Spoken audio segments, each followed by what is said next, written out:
So today I have the survival guide for you and your dog for Halloween because it's approaching pretty quickly, and I want to make sure that the festivities for you, your dog, your family, your children are going to be safe and you can navigate them accordingly.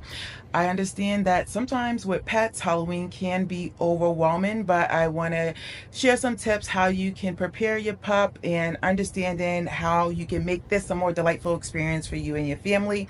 So let's just jump right into some of the things that you can do to help your dog through Halloween. Let's talk about safety for Halloween night, whether you're staying at home or you're going to be going out and trick-or-treating.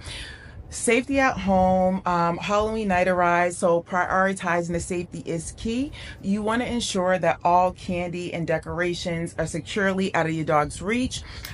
Many candies, especially chocolate, can be toxic, so it's crucial to keep those treats stored away.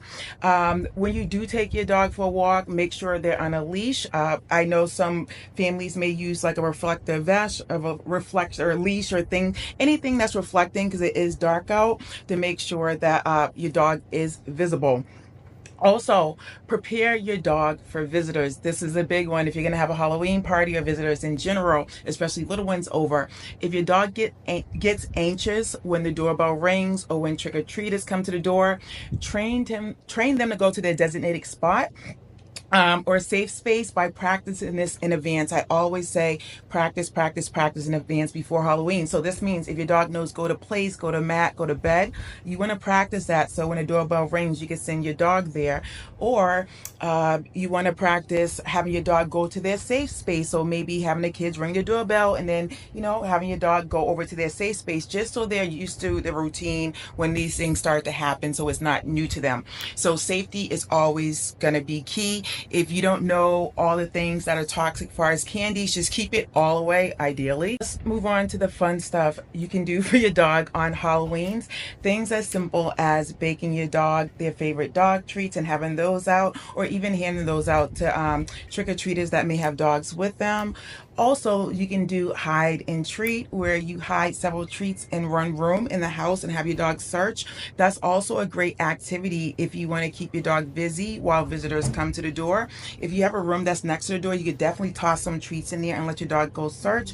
I always say a tired dog's a good dog. So if you want to make sure that your dog is calm or for Halloween in general, take them for a long walk, tire them out, let them sniff and run in the backyard if they can. Anything you can do to tire them out, that's going to be key, and then you can implement the strategies that I was just talking about. To recap, thinking about costumes, make sure you try them on early to make sure your dog feels comfortable and gets used to them. If you're going to go out and about, you can use any type of reflective gear to make sure that your dog is seen. If you're going to be inside, make sure your dog has a designated safe space where they can retreat to if they are feeling overwhelmed. If you are ideally giving away treats or candy, make sure you keep those up high and away, because chocolate is hazardous and toxic to dogs, and Lord knows whatever else that you may not know that's in your little candy bucket.